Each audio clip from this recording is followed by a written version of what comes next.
गुरुमुखो, भक्त ध्रुव का तो नाम आपने सबने सुना ही होगा। भक्त ध्रुव जिसका नाम विश्व में प्रसिद्ध है, आज तक अपनी अचल भक्ति के वज्र संकल्प के कारण गगन मंडल में, आकाश में अन्य सकल नक्षत्रों की ज्योति को धूमिल करता हुआ अनुभव आभा से चमक रहा है। उसी ध्रुव तारे को देखकर समस्त समुद्री यात्री दिशा का ज्ञान करते हैं। भक्त प्रहलाद ने भी अटल विश्वास तथा अनन्य श्रद्धा के बल पर अपने पिता की ओर से दी हुई अनेक प्रकार की यातनाओं को सहन किया। अंत में पिता ने प्रहलाद को जब लोहे के गर्म स्तंभ से लिपटाने के लिए कहा, तो भगवान ने चींटी के रूप में स्तंभ पर चलकर उस बालक को संकेत किया कि डरो मत, स्तंभ से लिपट जाओ। उसी समय भगवान नरसिंह रूप में आविर्भूत होकर और दैत्यराज हिरण्यकश्यप को यमलोक भेज दिया। भक्त प्रहलाद को अपने दिव्य दर्शन प्रदान कर कृतार्थ किया। यह है दृढ़ संकल्प का चमत्कार, जो प्राकृतिक शक्तियाँ चुंबक के पदार्थ के समान उसकी ओर खिंची हुई वहाँ पर प्रकट होती। मनुष्य पहले अपने लक्ष्य पर गंभीर विचार करके उसका निश्चय कर ले, फिर पग बढ़ाते हुए आगे ही बढ़ता चले, लौटने का नाम भी न ले। चाहे कितनी भयंकर विपदाएं मार्ग में उसे रोकने वाली हों, यदि पीछे लौटा तो उसे कोई भी नहीं संवारेगा। जैसे कि परम संत श्री कबीर साहिब जी वचन करते हैं कि साध सधी ओ सूरमा, इन पट दर कोई ना आए, आगम पथ को पग धरे, डिगे तो ठहर नाए। अर्थात साधक, पवित्रता नारी और शूरवीर, इनसे कोई भी व्यक्ति संसार में लोहा नहीं ले सकता। इनका लक्ष्य स्थान अत्यंत दुर्गम होता है। यदि कहीं लक्ष्य से भ्रष्ट हो जाए तो फिर कहीं के नहीं रहते। श्रद्धा, विश्वास और प्रेम ये धर्म के सार रूप हैं।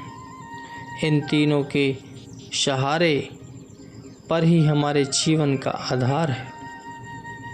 इन तीनों का सेवन करने से हमारे जीवन में मालिक का संकल्प दृढ़ होता है और मनुष्य के आगे उन्नति तथा सफलता की नई नई राहें खुलती जाती। यदि इन तीनों को जीवन में घटा दिया जाए तो मनुष्य अपने जीवन में महत्वपूर्ण सफलता प्राप्त कर लेता है। श्रद्धा और विश्वास जहाँ काम करते हैं, वहाँ कोई भी बात कठिन या असंभव नहीं रह सकती। मालिक का विश्वास ही एक ऐसी वस्तु है जिससे प्रत्येक कठिनाइयाँ सरल बन जाती हैं, तथा यदि उसके साथ श्रद्धा और प्रेम भी शामिल हो जाए तो फिर मार्ग और भी आसान हो जाता है। जो व्यक्ति इन तीनों ही शुभ गुणों को दृढ़ सहित ग्रहण करके अपने जीवन के धागे में पिरो लेता है, उसके सामने रास्ते की सभी कठिनाइयाँ और बाधाएं न केवल सरल हो जाती हैं, अपितु अपने आप रास्ता छोड़ती चली जाती हैं। सृष्टि के आदिकाल से यह परंपरा मान्य चली आ रही है कि प्रत्येक कार्य का आरंभ श्रद्धा से किया जाता है। श्रद्धा के बिना कार्य की सफलता संदिग्ध समझी जाती है। श्रद्धा से विहीन काम को गीता में भगवान ने असत्य की उपाधि दी है, अर्थात उस कार्य का होना या न होना एक बराबर है। हम श्रद्धा को प्रातःकाल बुलाते हैं, दोपहर को भी हम इसे आमंत्रित करते हैं, सूर्य के अस्त होने पर भी हे श्रद्धे हम पर दया कर, अर्थात हम श्रद्धा रूपी अमृत का पान करते रहते हैं। हृदय की कंदरा में श्रद्धा का मंदिर है। इस देवी के दर्शन करने के लिए शरीर के आलस्य और प्रमाद को, इंद्रियों की खटपट को, मन की चंचलता को और बुद्धि के तर्क वितर्क को त्याग देना होता है। ऐसी प्रशांत स्थिति में श्रद्धा की प्रखर किरणें अपने आप ही आकर अंतःकरण को प्रकाश से भर देती। ये ऐसी देवी है जो कहने सुनने पर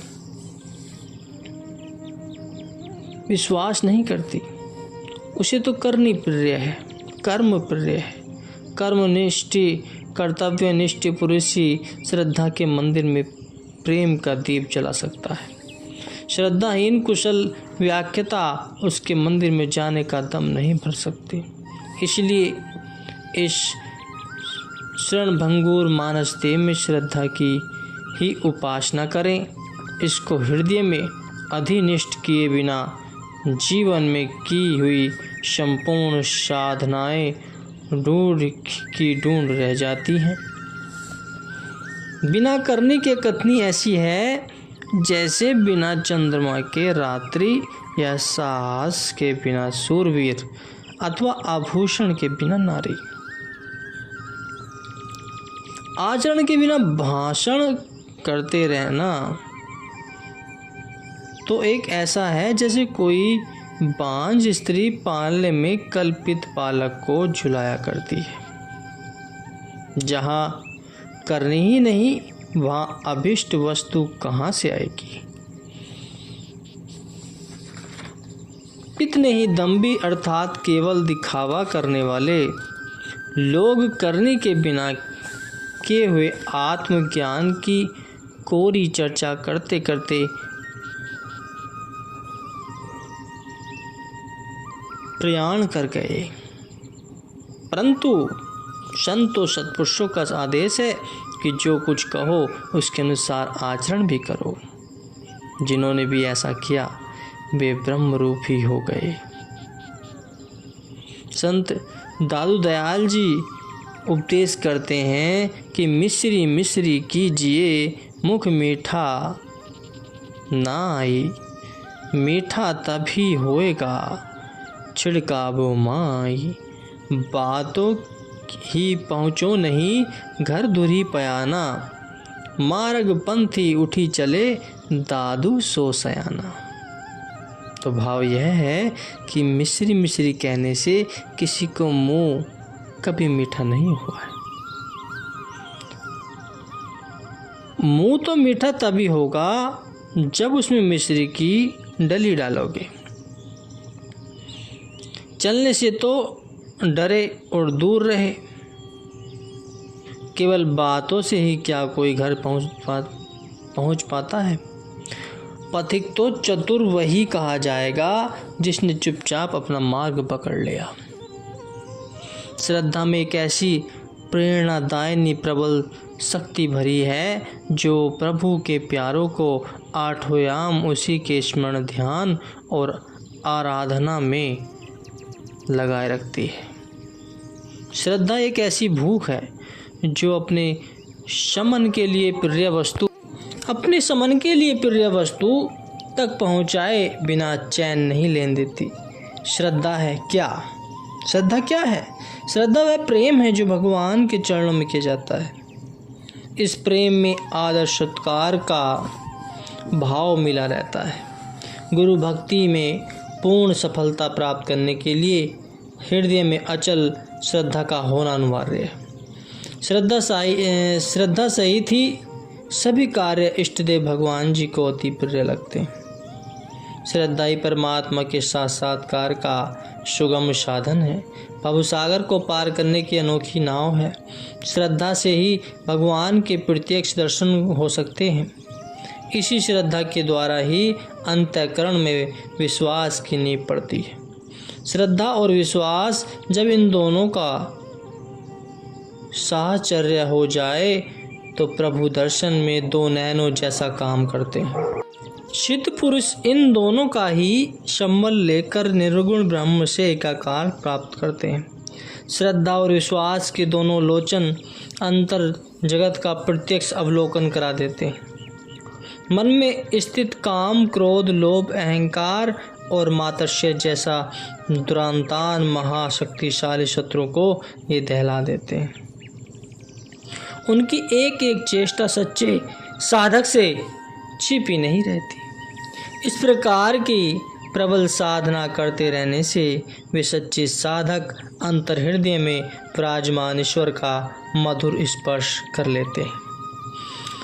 श्रद्धा के महत्व को दर्शाते हुए महर्षि पंतजलि अपने योग दर्शन में लिखते हैं कि श्रद्धा ही जनन्य कल्याणी योगिनी पाती, अर्थात मोक्ष पद को प्राप्त करने की इच्छा वाले योगियों की रक्षा कल्याणकारी माता के सम्मान यह श्रद्धा से ही किया जाता है।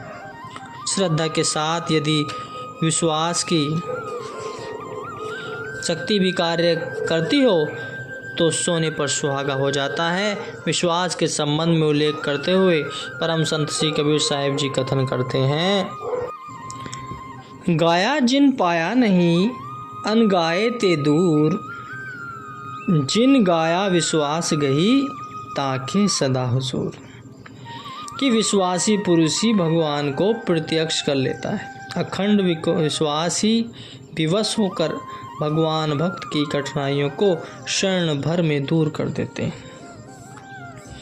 भक्ति पथ में यथेष्ट उन्नति एवं सफलता प्राप्त करने के लिए मन में श्रद्धा विश्वास का होना अति आवश्यक है। यही सेवक अथवा भक्त के लक्षण हैं।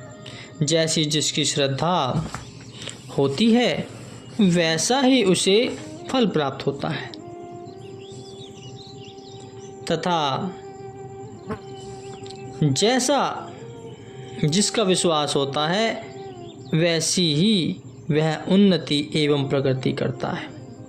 अतः अपने इष्ट देव मालिक सतगुरु में उत्तम श्रद्धा तथा अडिग विश्वास होना चाहिए। जब श्रद्धा उच्च कोटि की होगी तथा विश्वास अटल होगा तो सेवक के मन को सतगुरुदेव से भक्ति का भरपूर लाभ होगा।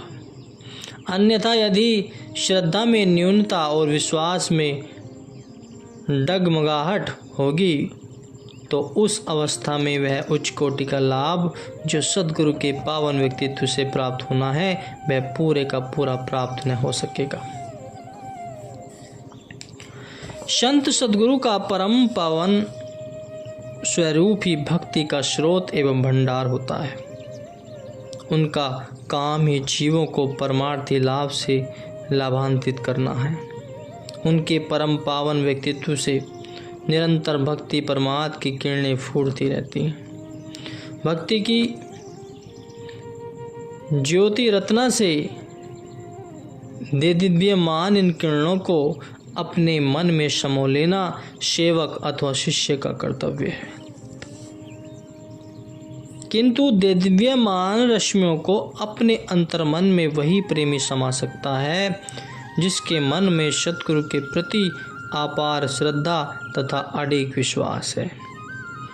जिस प्रकार सूर्य सृष्टि के समस्त प्राणियों के लिए समान रूप से प्रकाश एवं उत्कृष्टता का विस्तार हो करता है, चंद्रमा जिस प्रकार अपनी शीतल शुभ्र ज्योति रत्ना से सबको शीतलता प्रदान करता है तथा जिस प्रकार मेघ की प्राणदायिनी वर्षा सर्वसाधारण में नव प्राण का संचार करती है, वैसे ही महापुरुष संत सद्गुरु भी सभी जीवों को समान रूप से भक्ति का लाभ प्रदान करते हैं। उनकी तरफ से परमार्थिक लाभ का भंडार सर्वसाधारण के लिए खुला है। परंतु प्रत्येक व्यक्ति की ग्रहण करने की अपनी अपनी क्षमता होती है तथा जिसकी जैसी ग्रहण करने की क्षमता होती है वह उनसे ही उसी परिमाण में लाभ प्राप्त कर सकता है। ग्रहण करने की इस क्षमता का माप मनुष्य की श्रद्धा और विश्वास की भावना है। श्रद्धा और विश्वास पर ही प्रेम सर भी आधारित है।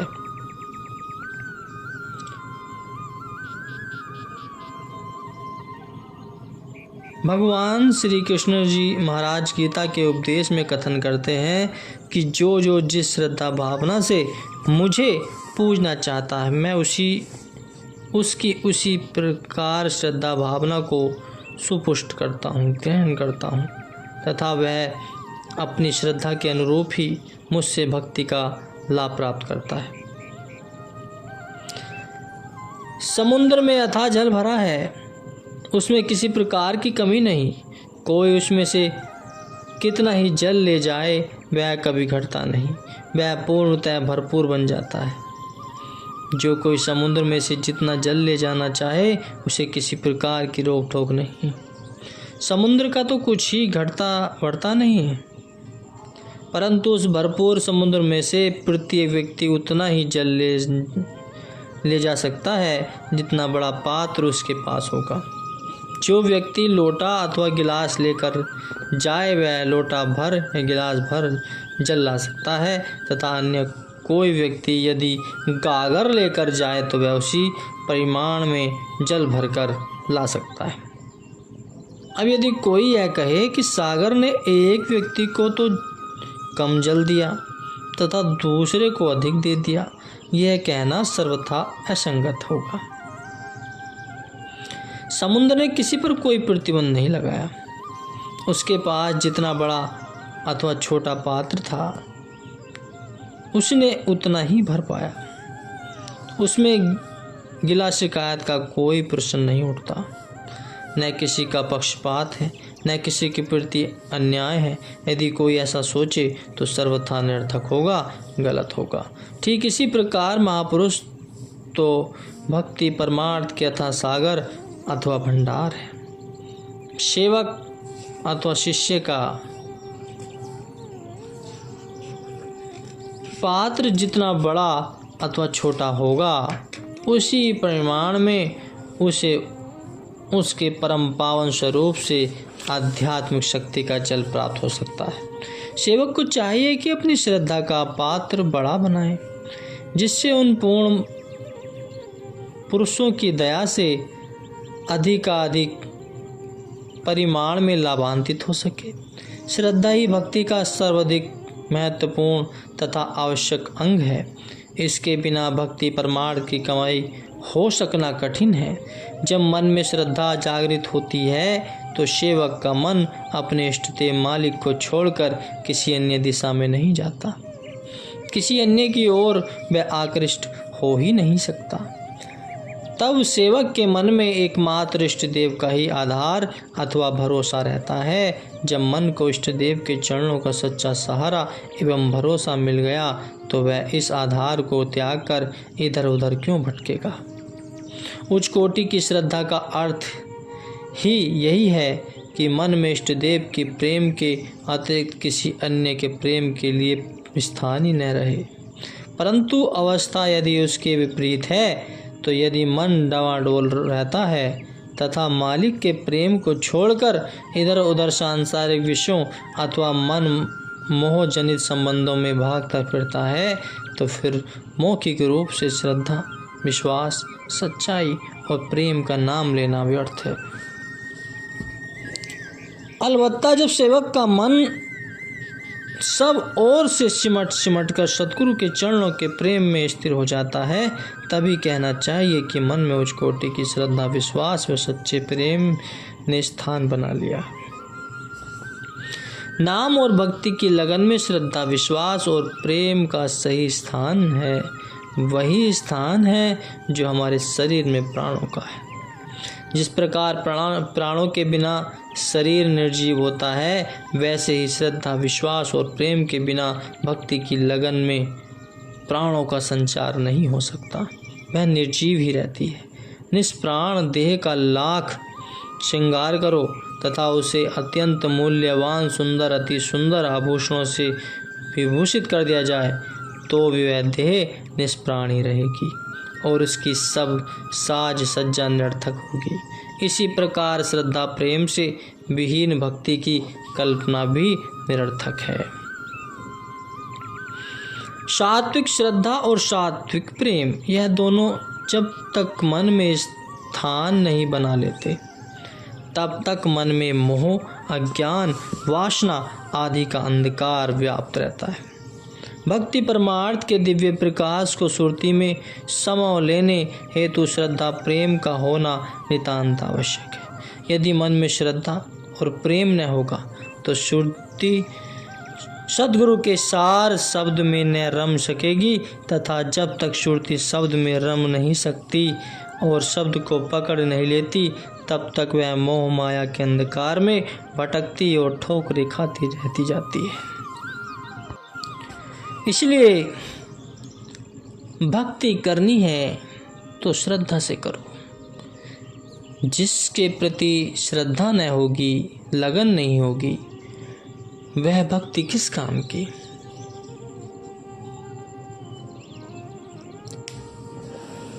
मन में श्रद्धा होना अति आवश्यक है।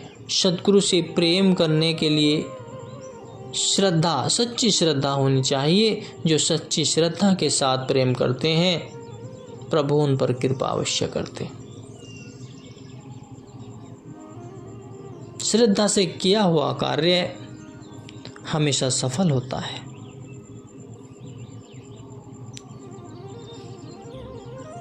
वह कार्य सफलता के साथ प्रेम से भरा होता है। उसमें प्रेम से उत्पन्न जो श्रद्धा, भक्त एक भगवान के प्रति